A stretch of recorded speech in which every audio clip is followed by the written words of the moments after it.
Hope Outfitters commits to give 100% of the profit back to saving lives and sharing His love. So far, we've given back over $250,000 to fighting human trafficking, to rescuing homeless youth off the streets in America, to healing the sick. I want to take just a minute and share with you an important story from an organization we're currently working with.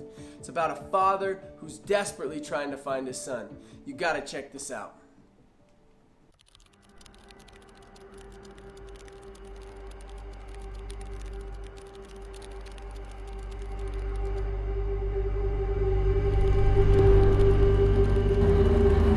When that first happened, I couldn't sleep at night. I couldn't even get into my house and sleep.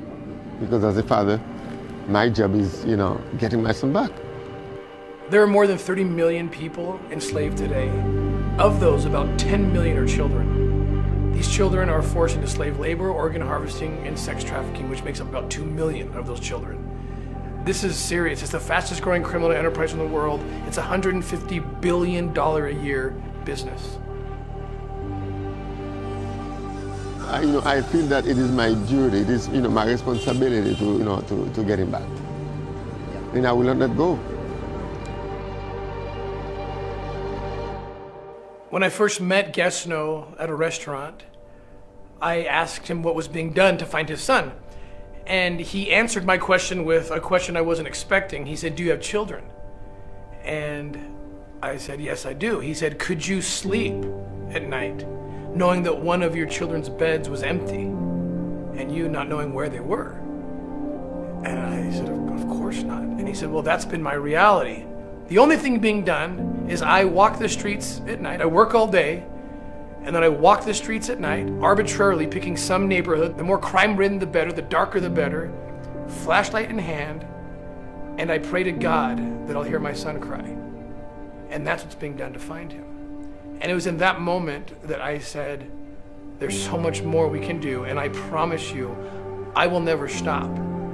Until I die, I will never stop looking for your son.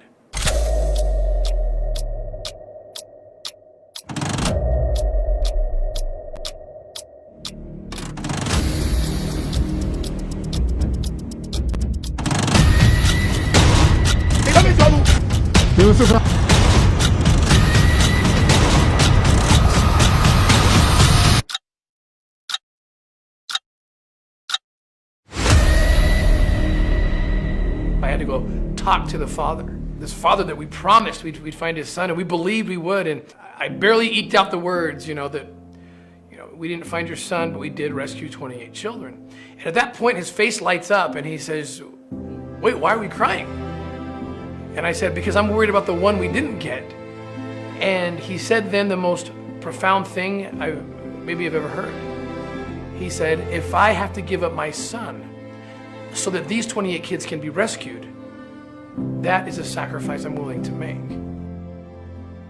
Gardy's been moved around quite a bit, but everywhere we go looking for him, we end up rescuing more children, taking us into places we never would have gone otherwise. We haven't found him yet, but we are closer than ever. We are putting more resources into this investigation than ever, and we're gonna find him, and we're gonna find him really soon.